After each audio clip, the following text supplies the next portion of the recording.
to QI, where tonight lice, love handles and lingerie are all lumped together. Let's meet the lacy Jimmy Carr, the lusty Ronnie Ancona, the leggy David Mitchell, and the lamentable Alan Davis.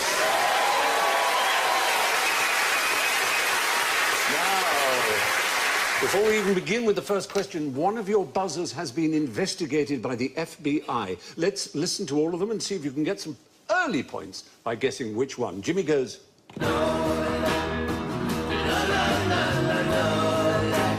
Ronnie goes... Lay across my big breast bed.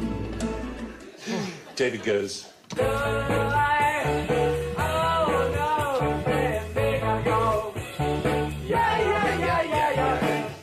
And Alan goes...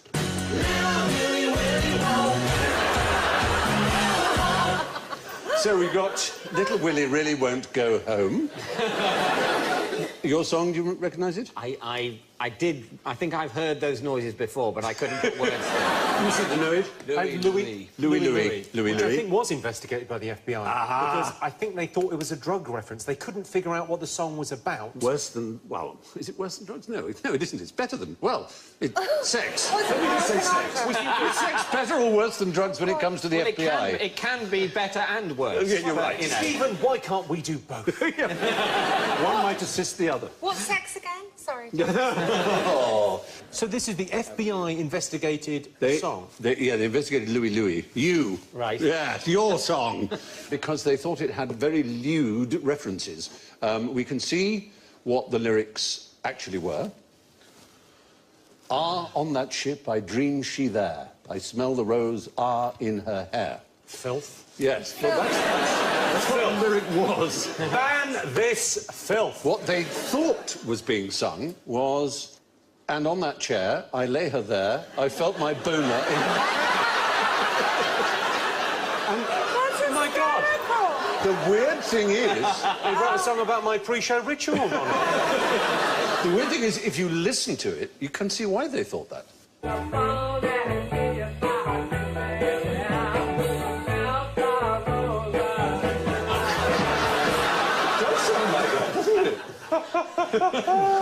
So they investigated it, played it slowly, and they explained exactly what the lyrics were. It's one of those effects where if you actually look at the right lyrics and hear it back again, it does seem... Oh, yes, I see what the words... It says more about them than it does about the artist. Exactly. You're so right. Well, that's early points, then, for Jimmy Carr, who got that the FBI investigated no lyrics.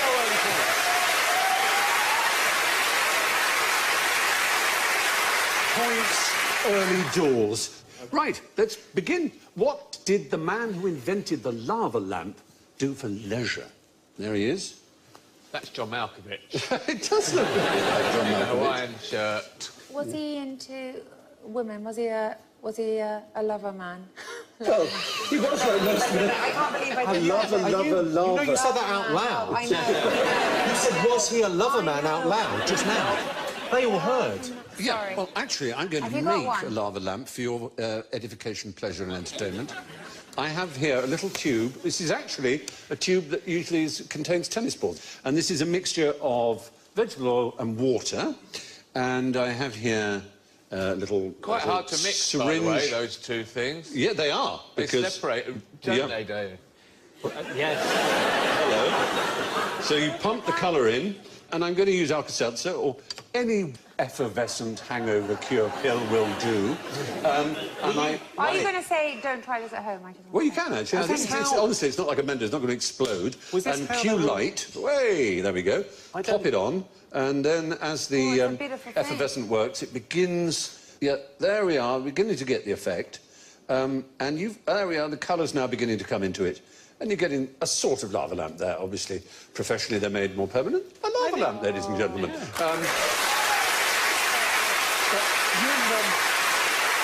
you've all got the equipment, as it were, so you can make one yourselves. So exciting. Aren't you lucky? Yeah, Already, right. we've begun with the thrilling excitement. Awesome. So the try and show get have to down. pay something to the format holders of the Generation Game. I'd like to play. It is a bit generation game, you're right. Let's Put this just... in What do we do with that? We Yeah, inject go nuts. colour in. I Inject colour. You've all got different colours to make it thrilling. Oh, it's a love. Don't Like put that. too much of the effervescent hangover cure. I put all of it in. Okay. Did it? Slightly Don't put too many manic, pills in. sort of- And now just put a little of the No, Yeah, put just a loads little, in. It's just put a brilliant. little in, yeah. Look at your bullshit lava lamp. Mine is dry. Your lava lamp is... Hey! Well, Give me... Steal It's another one. happening. I It's all can feed happening in it. our corner. You see, when did it explode now? Hopefully. I can... No, you don't. You're no fun. Stick another one in. I'm This a house has gone responsible mental. adult. There has to be one on this programme. Look at all these little balls. I'm nervous of having Stop saying that. This genuinely reminds me so much of school. You said, don't put all the Alka-Seltzer in, and then Alan said, we're putting it all in, as a result. And I've gone along with him, and now I'm frightened. You know the one in...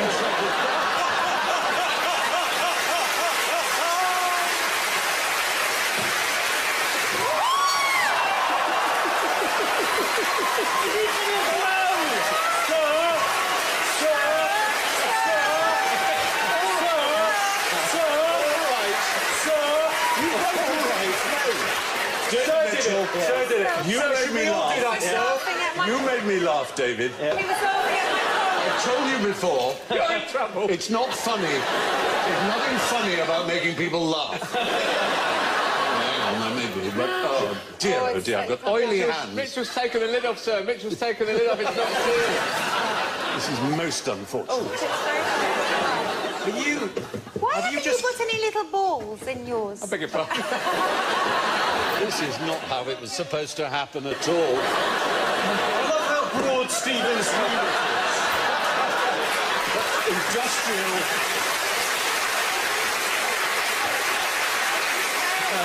We all know why Aaron has industrial strength tissues. You're not supposed to do that. Right, everybody put their trays away. You've put sort of gunk all on the eye. Oh. So, well done with your lava lamps, you said between gritted teeth. The inventor was Edward Craven Walker, who was born in 1918 and died in the year 2000. And I asked you at the very beginning what his other leisure pursuits were. And, well, let me read you what he said about the lava lamp. He said it starts from nothing, grows possibly a little feminine, then a little bit masculine, then breaks up and has children. It's a sexy thing. He was having a lava, wasn't he? He was... I did that. Just Don't punish Don't yourself. look at It's me fine. like that. Not angry, I'm just disappointed. He thought it was like he'd made an organism. A sort of lovely, sexy thing. And he was that kind of a man, I'm afraid. Was he so he was a into some- swinger? Was he one of the He swingers? was Was he pretty much a sort of- swinger. Oh, was he? He was He a swinger. directed nudist films. That was his Nudist film? Yeah. Yeah. So when you say He he was did, a nudist. His were naturist films, yes, or the fact naturist. that that was his hobby, did he not turn a profit on the porn? It You know, wasn't he had porn. to, he had well, to subsidise his porn-making habit with his lava lamp business. you got the first naturist film that was on public release. That's the That's point. not how you They do don't know how it. to do it. It's not porn. It's about people being naked. And this what- was a ballet underwater. Vulcans do it like that. Do they? Yes. Do they? Mind you, Melvin. Is that one of his? Is that a still from one No, of his? actually, we've made that up, apparently. Are those members of the thinking production that it team? was- I don't think they're being paid enough to have to do that. A couple of our elves When you say the relaxing. QI elves, that's not the image that springs into... No, you think of sun-starved, specky creatures who is... I don't want to be unkind, but yes, I do. Not a male and a female trying to do some sort of Scissor Sisters action. Well, Edward Craven Walker founded the largest nudist colony in Britain, too. One of the largest. Milton Keynes. Do you know the name of the company that still sells the lava lamps? His company? Oh, it begins with an... It's something to do... It's a math... It begins with a... Math... Mathmos. They've That's got a absolutely straw, right. haven't they, in Clark? Share the points between you. Do you know where that name comes from? Mathmos? Yeah. It's a film starring Jane Fonda. Oh. Barbarella? Barbarella. Oh, yes. Barbarella. Yes, it was a seething lake of oily substances. And Duran Duran comes from that movie as well. It does indeed, absolutely. The city of Sogo in Barbarella had this lake of mathmos. And At school, we used to call people who were good at maths... Mathmos. Mathmos. Yeah, that's right. That's still used. Just a different I pronunciation. like the idea at school you look down on anyone. Good at maths. Oh, bloody idiots. No, I deemed it a term of respect. Were they calling you Wear Mathmos? your Mathmo badge with pride. And they did wear badges. Yeah. Did they? You did wear badges. You wore... I collected How many badges. did you? Oh. Yeah, because you go to, like, Warwick Castle and London Zoo, and in order for the Western economy to prosper, small children have to buy pointless objects. You can buy all of these places. You could buy a bookmark, you could buy a paperweight... A pencil you could buy- topper. and you could, exactly, or you could buy a badge, and I always bought a badge, and that's how I expressed my personality. I didn't have to think, what shall I buy? Oh, no, I didn't have to think. I always buy a badge. It took him ages to take them all off before we came on here. Well, thank you. Now, how can I make sure that I dream about scantily clad women? Does it work to look at a scantily clad woman just before you go to sleep? You're along the right lines, yes. There was a Frenchman with the marvellous name of Marie-Jean Léon Lecoq, the Marquis d'Hervey... Léon Lecoq. Léon Lecoq. He was the Marquis d'Hervey de Saint-Denis, and he was a beardy old Victorian aristocrat, as you can see from this picture of him. There he is, with his medals. So you're going to say pervert. His technique... What are the medals for?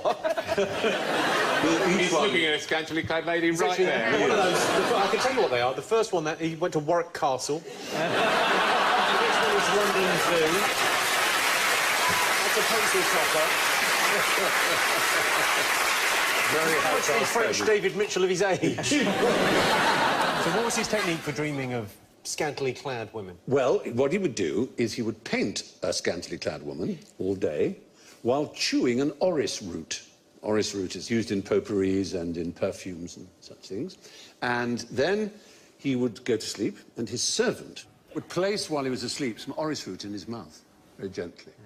And this would summon up the memory of the scantily clad woman, and he would have what is known technically as a lucid dream, a dream which you're aware of and which you have a kind of control of, a bit like... Presumably it was an improvement for the servant on what he was previously asked to do. Yes, I imagine so. But there are ways you can do this for yourself without a servant, according to Richard Wiseman, who's written a new book called Night School. And one of them is you check your watch regularly, as much as you can, being absolutely sure to look at the numbers, the numerals on the watch, throughout the day. Right. And this is likely to cause you to dream of yourself looking at the watch when you're asleep. But you won't be able to see the numbers properly. And this forces you somehow to be aware that you're in a dream. You kind of know that you're looking for the numbers and that they're not there. And that kind of puts you in control, in the sort of holodeck of your dream, as it were. I can see a very serious flaw in this man's plan. Yes. What happens if one day, when you're awake, you put on a watch that doesn't have numbers, just has little lines, and you look at it later in the day and you think, oh, brilliant, I'm in a dream. I can do what I like. I'm not really at work. The receptionist from work isn't really here. I can do what I It like. could be like Terry Thomas and call Sir Dennis an old buffoon. Exactly. People will be calling each other old buffoons all the time before you know it. I imagine in that scenario, you woke up in the office, you thought, oh, I'm in a dream. I imagine you would quietly get on with your work. I'm afraid. I'm sad to say, but I think that's what would happen.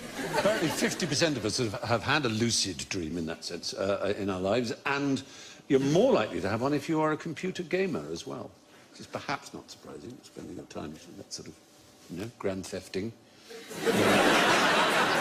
Now on to lingerie. Now, whom did your great-great-great-great-grandmother throw her pants at? Great, how many Four greats and a grandmother. Great, Two, three, four, that's grandmother. Yeah. So Victorian. if that's Scouse, though, that could be the 70s.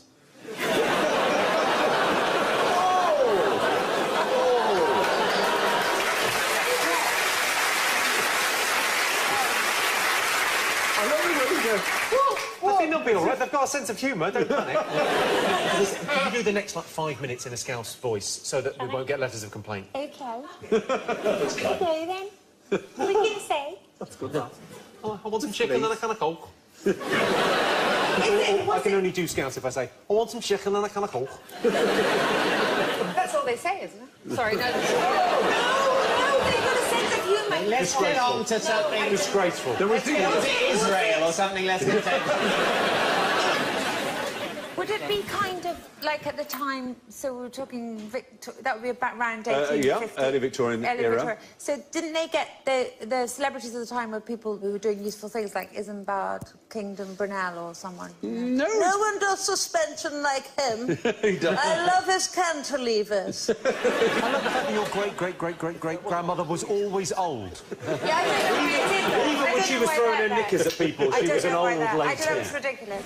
It was a celebrity of the time. He was a celebrity. And the most famous pan-throwing receptor was Tom Jones, or is Tom Jones, of course, still very much alive and booming. What do you mean still very much alive? Have you not seen The Voice? You don't get this phenomenon of like throwing your pants at someone, because at what point do you go out with extra pants? Do you literally go, I've got the car keys, travel card, pants on, pants to throw? Oh, the gesture is meaningless unless they're the pants you were wearing for function. I mean, you just brought a bag of other pants. It's got the term of abuse. But what if it's David Cassidy? What if you've got flares on, David? You're watching a David Cassidy thing, and do you take them off down one leg, or do you take them all off? We still haven't clearly Garibaldi. Not Garibaldi. So we're talking Actually, you're in the right area with He was music. popular, Yes, but he Garibaldi. wasn't a musician. Oh, right. Yeah. is it composer? Bourbon, custard cream. Composer, but a performer, the most extraordinary performer of his day. Liszt. Franz Liszt is the right answer. Absolutely. Well done. We got there. It looks more as if you've been attacked by a swarm of bees, but that is supposed to indicate ladies and their husbands trying to restrain them. These women, some of them fainting, throwing kisses. You can see they're absolutely rapturous. And they were completely astounded by this man, his virtuosity. Was Did he as have good as Liberace? I knew that what I'm saying. Look at him, he's livid. He was an astounding composer as well as a remarkable pianist. And, of course, he was exploiting the new developments in pianos and the arrival of the pianoforte as opposed to the forte piano, which preceded it. And he was remarkable for many other reasons as well. He had affairs with a lot of people, including Lola Montez. Do you know of Lola Montez? It's an extraordinary Irish woman who'd had an affair with Ludwig of Bavaria and caused a revolution in Bavaria, in fact. There she is. And he then, amazingly, Liszt became an abbé, an abbot, essentially, a man of the cloth. He was very thin and tall, Charles Halley said. His perfectly lank hair so long that it spreads over his shoulders, which looks very odd. When he gets excited and gesticulates, it falls right over his face, and one sees nothing of his nose. So he was like an old English sheepdog, perhaps, in that sense. He had Olga Janina, who was a former pupil with whom he'd had a fling, who pursued him all over Europe and eventually got so upset and hysterical that she stalked him and tried to stab him and commit suicide. So he really, you know, he was a star. I mean, a real star in the most It's a very extraordinary odd way. thing, that. The idea that like, the guy that killed John Lennon was such a huge fan of John Lennon. It's a very weird thing when Rich people man get kills so... the thing he loves. Let this be known. Brave man does it with a sword, the coward... How many fans have you got, Jimmy? Not enough to be worried. It's a lovely level of fame, a comedian, I think. People come up and tell you jokes all day, which is very pleasant, but no one's ever outside your house going, I made you a cake. There's always the Daily Mail, Jimmy. They're always outside. They're happy. Yeah. So, yeah, the ladies went loopy for Liszt, the Justin Bieber of his day. That's hardly right. Come on. But, you know... All right, he was Harry a Styles. Great Stop it. He was a genius. Total genius. Now for a game of Spot the Leaf. I want you to tell me how many leaves are in this picture. That's going to be easy. Lay. 6. Willingly. It's going to be 5 and a creepy crawly. 5 and a creepy crawly is Creepy the right... crawly is the technical term. He is pretty good, though, isn't he? He is. He's very impressive. I mean, even the little sort of disease marks, and you'll see we have actually film of him. He kind of waves in the wind like a leaf. Insects, of course, get eaten whole by birds, and so his strategy is to look like that. But the problem is he occasionally gets bits of himself nibbled by caterpillars. And so it's kind of, you've got to be a bit careful with your looking like a leaf. Imagine the caterpillars live at his walking. I'm a vegetarian. Well, that's it, exactly. So they take one bite and go, ew, that's not what I wanted at all. What does he eat? Good point. I think he eats leaves. So he looks like his own lunch. Yes. That is disturb me if I... Hoisted by your own petard. Somewhat, If I definitely. looked at myself in the mirror and I looked like some delicious mashed potato, you know, in a way I do. It doesn't do my self-esteem any good. Do you think he ever looks at his wife and goes, oh, she looks amazing. Tasty, yeah, very tasty. I'm ravenous. It's Psyllidae, called walking leaves, or leaf insects, many other things. They're found in Southeast Asia and Australia. But we have also the satanic leaf-tailed gecko, which looks like an autumnal leaf. That is Isn't that extraordinary. good? Because it's in the dry, deciduous forests of Madagascar. And there it can he curls only up like a curled-up That's leaf. Yeah. amazing. That's amazing. But can he only come out in autumn? Well, it's an interesting point. I've been to the deciduous forests of Madagascar, and it was in the summer, and there was so much dead litter on the ground. It's dry. They are dry forests. yeah. So I think he's probably, all year round, it's kind of OK to be on this kind of, stuff on... There he is. Amazing, really. Either that or living in the 70s, he'd be fine, wouldn't he? Yeah, it would. Or they don't exist and someone's drawn eyes on a leaf. Worth considering that. Now, there's rather astonishing. There's a plant that's a master of disguise. See if you can spot which plant. Looks like a badger. Well, I mean, I would say if it's trying to not look like a plant, it's failed. Does it look like another plant? Is that what it's doing? Well, that's it. One of those leaves is actually a totally different species, and it's made itself look like that species. There it is, the arrow's pointing at it. It's only recently been discovered that that's a totally different species. I think the point is, it tries to look like a leaf that isn't very digestible or pleasant, because it itself is. And so it has learnt how to look like something that is not tasty. Why didn't it learn not to be tasty? Well, the deliciousness is a given. Evolution. Give living things millions of years and they will just go through strange processes. Did chocolate sauce evolve to look like diarrhea? So that people wouldn't eat Yeah, it. it's like, oh, it might be diarrhea. This seems like quite a nice restaurant. I doubt it is diarrhea. Let me give it a sniff first. That's why God gave us noses, I think. Leaves aren't always what they seem. Now, a question about larceny. Where did the 40 shoplifting elephants hide their loot? In a cave. Like Alibaba's thieves. Alibaba's yeah, 40 40. thieves. In their trunks. Totally worth it, David. Totally worth it. Somebody had a fall on their sword, and that was very noble. No, the elephants existed from the 1700s all the way up to the 1950s. They took their name from an area of London that has the word elephant in it, which would be... Elephant and Castle. Elephant and Castle, that's right. Is this the pickpocket gang? Not pickpocket. They were a gang of shoplifters, and they had special clothing made, and special muffs and special false hands and all kinds of things. And they would sometimes attack all kinds of shops at the same time, and then have huge, lavish parties to celebrate. Tin foil in your coats. Or any number of clever little Means techniques. it does when you go out, doesn't go bleep bleep. Yeah, that's... Don't tell the ladies. I haven't told them how they get caught. A friend of mine wrote an article about a current group of really serious shoplifters called the Oysters. And they called them up and said, why are you called the Oysters? Is it something to do with, because you kind of clam things shut over you? So, no, because we oyster stuff, isn't it?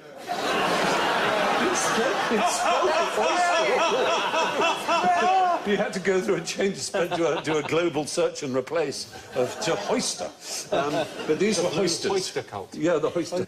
We know other things about real elephants who are criminals. In 2013, not that long ago, the second tallest elephant in India was arrested for murder.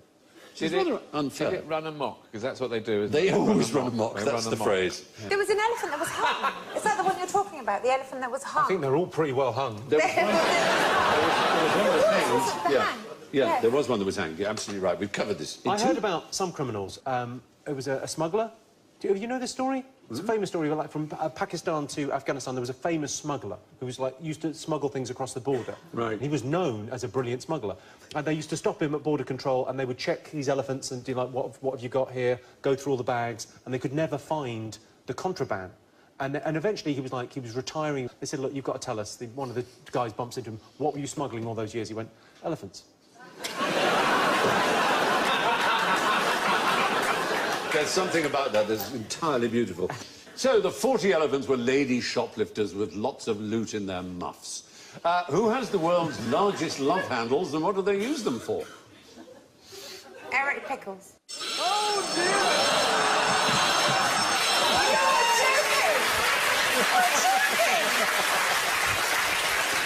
You see? Should have come on. Yeah. Oh, I've forgotten about that. Blue whale? Not the blue whale. Wait, sorry. So it's not the blue whale, but I'm close. You are. A barnacle. Stay with cetaceous creatures. Stay with a mammal. It's a that whale. lives in It's the a sea. type It's of a whale. whale. It's a whale. And it begins with a B. Blue whale. Have another look, Stephen, because I'm pretty sure I got it right. There are other kinds of whale that begin with a B. There's bum whale, bull There's a whale, bowhead. Well, big whale. What's the Big most whale. famous and expensive kind of caviar? Beluga. beluga whale. Beluga whale. Yes. There one is. Look at it, that was going, hello! It's flying on its side.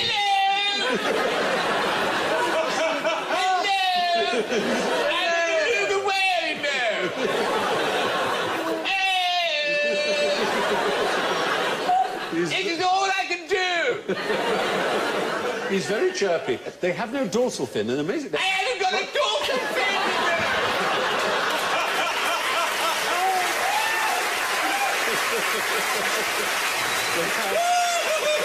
I don't feel the cold. I don't feel it. They don't because of their blubber. It's all the blubber. And they have midriff blubber, which they can Human control. love handles, baby. They control their love handles with special muscles, so that's how they move around, and that's how they, you know. That's how I roll. That's how they. Exactly right.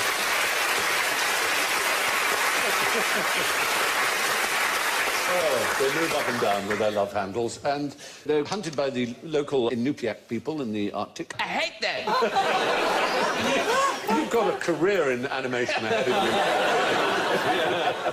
So, it's like Richard Attenborough's programmes have been revoiced by South Park. There is no show that wouldn't be improved by being It's true. And their fat is called muktuk, and is highly prized by the Inuits and the Inupiaq because it's high in vitamin C, surprisingly. Oh, look at that. Double checks with that. There's one in Baltimore. The beluga whale. They're full of love handles. Just by that guy pointing at it in the front there. Yeah. Look at that. In case you haven't spied it. Look, there's a whale. The other guy's pointing as well. Darling, there he is. Spotted. There he is. Where is it?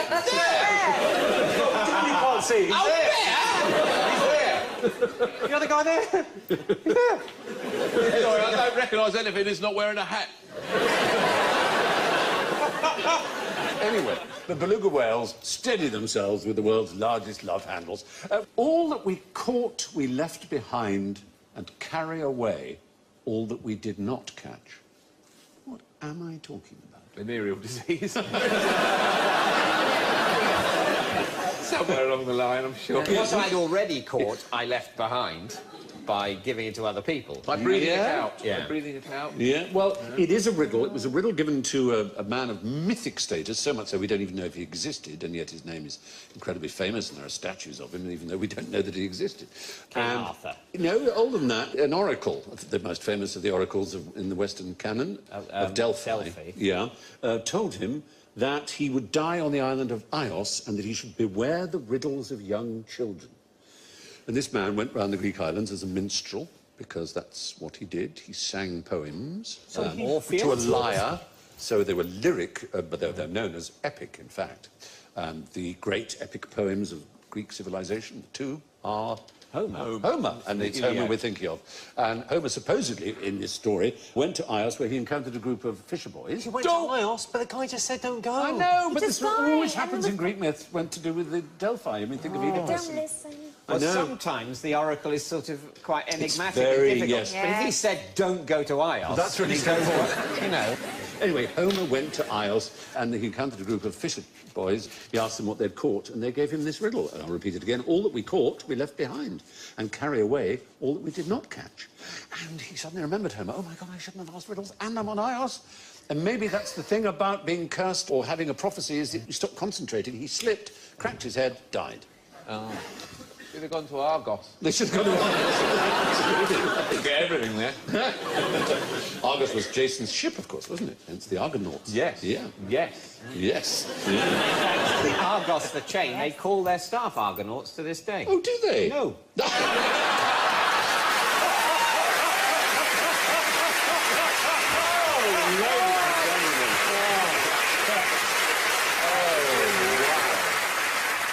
So I'm going to give you the 2 riddles from the Essex book. which is... By the way, what's the solution? I haven't given you the solution. Yeah. Am I thinking of? The solution is lice. Lice, you see. You catch the lice in your hair, you leave them behind. Yes. And you carry away those you don't catch because they're stuck in your hair. The nits. Yeah, the nits, exactly. Those are The the nits worst yourself. fishermen ever. The nits. I know. But I've got the Essex book, one of the great Anglo-Saxon Oh, I've books. got an Essex it's riddle. filled with riddles. No, Exeter, sorry. Oh, sorry. So go on then with your Essex riddle. Now you want to say it. How do you turn the lights on after sex? Open the car Open the door. So, moving way west, all the way to Devon, we're in Exeter. One of the great works of Anglo-Saxon literature, the Exeter books, written in the 10th century, contains more than 90 riddles, most of which are rather rude. Here's one. My stem is erect. I stand up over the bed, hairy somewhere down below. A peasant's daughter lays her hand on me, seizes me, red, plunders my head, confines me in a stronghold. Wet be that eye. What is being referred to? Shagging. My junk. Surely it's shagging. That's the point, it's a riddle. So there is Makes you think that it's full of double entendre. So Right, it obviously is made to sound like a penis. Is it a plant or something? It is a plant, but wet be that eye. What plant wets your eye? And it's hairy down below when you pull it out of the ground. Like a novelty flower. squeezy. Audience? You must feel ashamed of yourself. Another one. A curiosity hangs by the thigh of a man under its master's cloak. It is pierced through in the front. It is stiff and hard, and when the man pulls up his own robe above his knee, he means to poke with the head of his hanging thing, that familiar hole of matching length, which he has often filled before. Just kiss me, Steve. all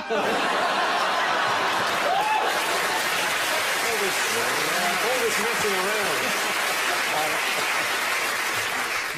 Sounds like shagging again. It does. It hangs by his thigh. It's a it hilt, keys? a hilt Is of it keys in a a hole? sword. Keys is the right answer. It's a key. It's a key. A curiosity hangs by the thigh of a man. These obviously hang by their belt. Under its master's cloak. It's pierced through in the front, as it is. Pierced piece of iron. Sure. It is stiff and hard. No question about that. When the man pulls up his own robe above his knee, he means to poke with the head of his hanging thing that familiar hole of matching length, which is the keyhole, which is often filled before. Because he's unlocked the door before. And it's a key. So much more Quite time on clever. their hands, didn't they? They did have time on their hands. That's absolutely That's right. the job for today. Let's find an incredibly rude way of referring to a key. And they were presumably religious figures because they were reading and writing in the 10th century. You know. So there you are. Now for the riddle of the sphincter that we call general ignorance. Fingers on mushroomoids, please. How many Spartans died at the Battle of Thermopylae? Oh. It can be 300. Well, I saw a documentary about this, Yeah. and I'm pretty sure it's definitely 300. The film is called 300. Is there not a thing that one... Because there weren't just Spartans there. Sparta! There were... That is how it's pronounced. There weren't just Spartans there. There were other... But I think one of the Spartans sound There was a nasty. narrow coastal pass that was defended just by Spartans, 300 of them, plus their king, played by Gerard Butler, who was Spartan, called... The 301st? His name was... He was the 301st. Leonidas, if you prefer. Leonidas. He's now got a chain of chocolate shops. I was brought up to call him Leonidas, but Leonidas it seems to be the way now. I don't know. Who knows? But Leonidas or Leonidas, thank you. He defended a narrow coastal pass, and so they're 301. Only 299 Spartans died, though, so it leaves 2 who didn't. Leonidas did. 2 survived because they never took part. Mike and Bernie Winters. A lot of nudity going on, which was a very Spartan thing. Yeah. Oh, he's got his sword. The couple by the tree seemed very fond of each other, one's grasping the nipple of the other. Oh, yeah. So swords casually laid against so them. much effort and not put your pants on. And Something about the one of the ones that they were ashamed. They were desperately ashamed. One called, rather wonderfully, Pan-Titties. It's a bit like... You mean pantitis? There was an MP who was introduced to Churchill, his name was Bossum, and Churchill said neither one thing nor the other. But anyway, Pan-Titties, or Pant-Titties, or whatever he was, Pantites, went off to deliver a diplomatic message, apparently, an embassy, and he hanged himself from shame when he got back and saw that he was the only survivor. In fact, he wasn't the only survivor, because Eurytus couldn't fight because of an eye infection. The Spartans have taken all the credit for the winning of the Battle of Thermopylae, but it was very much a combined effort with the Athenians, who were their allies at the time. Herodotus, known as the father of history, who was born 4 years after the battle, is the closest contemporary source, and he estimated the Greeks numbered about 5,000. He was born 4 years after it had happened. Yeah, and he's the closest best we can do. Yeah, I'm afraid so. That's all right, then. No one else wrote... That's no one better else... than a lot of ancient history. The father of history, what's he called? Herodotus. Herodotus. Because it must have been a lot easier when he was around. I'm not having a go at him. No, it's a very fair But less point. things had happened back then. Fewer things. Yes. I think.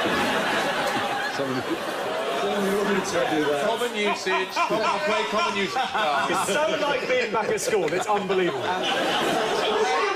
Apparently you can say less or if you want to now. Yeah. Apparently, you can just say what you like these days. Apparently, that's You can literally say less if you want to. Apparently, you're not allowed to scream idiot at people. What was the point in getting an education at all? I know how to use the apostrophe. Apparently, now it doesn't matter. What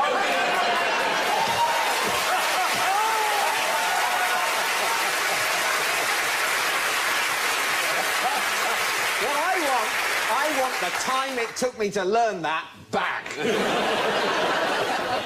need to be less bothered about this, or fewer bothered. You need to be fewer bothered about this kind of thing. Just let it go. Be fewer upset. Now, what type of birds did the Birdman keep in his cell in Alcatraz? Is it a canary? A canary. A canary. I can't believe I got a buzzer again. I might be close, because last time I said 300 and it was 299. Yeah. Canary. Did he keep them in the cell? Did they come to the window? I can't remember the film now. It's Burt Lancaster, wasn't it? It wasn't allowed, is the right... Well done, audience. Very good. You weren't allowed birds in the cell, were you? No. He was in his previous prison, which is why he was called the Birdman. And he ended up in Alcatraz, which is why I suppose he was called the Birdman of Alcatraz. But he was an amazing expert on canaries, so that was his bird of choice. And sparrows. I know, but he didn't keep them in 299, I was one away. Canaries, I said canaries. And his name... What do you want from me? Do you know his name? Robert Franklin Stroud. And he was moved to the Great Rock, as they call it, from which no one escapes. According to Patrick McGowan. To the Rock. Yes. I think Sean Connery got out, yeah. Patrick To McGowan. the Rock. Yes. Welcome to the Rock. One more time, we'll go again. Welcome to the Rock. So kind. And we can have a look at Alcatraz. That's the inside. You can do a tour of it. I've done a tour of it. Have you? It's great. I liked it a lot, but they used to put people in the cells. All the cell doors, they can open them from one end and they slide because they don't have doors that open. Yes, that's right. It's put prisoners in them, tourists, I mean, in them, and then one day they couldn't get them out. So they had some tourists in there for 10 hours, and lots of other tourists coming past. Who all suddenly were on much better behaviour. He didn't buy anything from the gift shop. You can see it very clearly from San Francisco. It looks so near, and it was quite easy to escape from your jail and swim, but nobody survived the swim, even though it seems quite a short distance, because really the does. currents are so strong. Right. It's swept away. And Alcatraz, of course, is a word of what origin, would you imagine? Mexico. Well, Imagine. Spanish language, yes, indeed. And a lot of the Spanish words come from... Spain.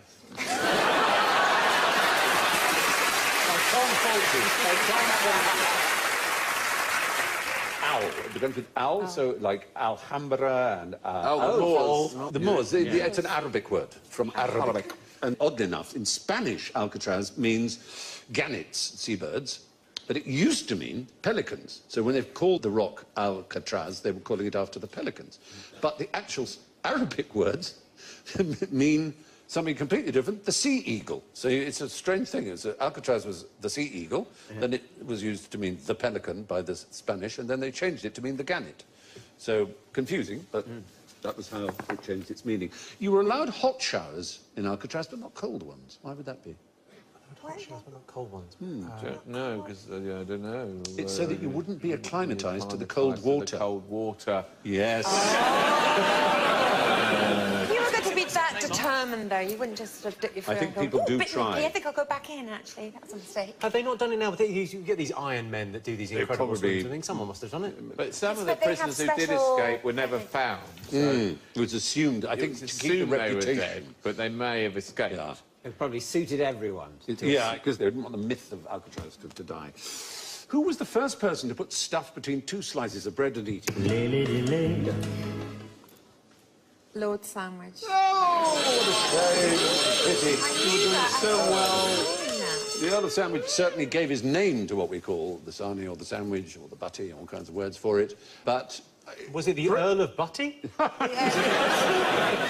that mankind has been making bread for 30,000 years, and it seems inconceivable that no human being decided to put something between two of those. So we're just assuming it just must have been ages ago. Someone Well, must yes, have done it we ages do ago. know for a fact that 1,200 years ago there was a Hillel the Elder, a rabbi in the 1st century BC, first person known to have made and eaten a sandwich. He started the Passover custom, putting a mixture of chopped nuts, apple spices and wine between two flatbreads. That's the Peshwari naan. Well, Another Peshwari nice. naan. it's... Oh, no, you've said One Peshwari. right now, wouldn't you? We're just mopping up the end. Oh, Out the bag when it comes. Oh, with all the almonds and the coconut in it. we put in a good shift, shall we? I'm dreaming. Stop it. I prefer a plain naan. Oh, what's the matter with you? You got bags Always for that, one, have you? isn't there? At every Really? Oh, badge we wouldn't have a fucking plain plain bit naan, of bread, have would So you? we'll have 5 Peshwari naans and one for him. So anyway, John Montagu was the 4th Earl of Sandwich. Certainly gave his name to it in our culture, as it were. In our He's on Gogglebox now, the Earl of Sandwich. Is he?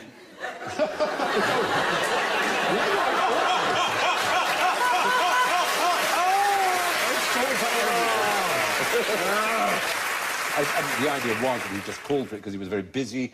Most people think gambling, because he was an inveterate gambler, though his biographer says actually he was very busy with his ministerial work. He was Postmaster General, he was First Lord of the Admiralty. Never mind all that. When he got together with Mr. Branston, Moida. when they got together, it was moida. So, anyway, that's the last of the questions. Let's see who's Victor Ludorum. Oh, my actual God. I'm sorry to say, in last place with minus 29 is the girl of many faces and voices, Stop Ryan that. Conan. Can't be. And third place with minus 11 is Jimmy Carr. Perfectly acceptable. Minus 7 is fine. In second place with minus 7, it's David Mitchell. Can I be uttering these words with a plus score? 3 points, Alan Davis!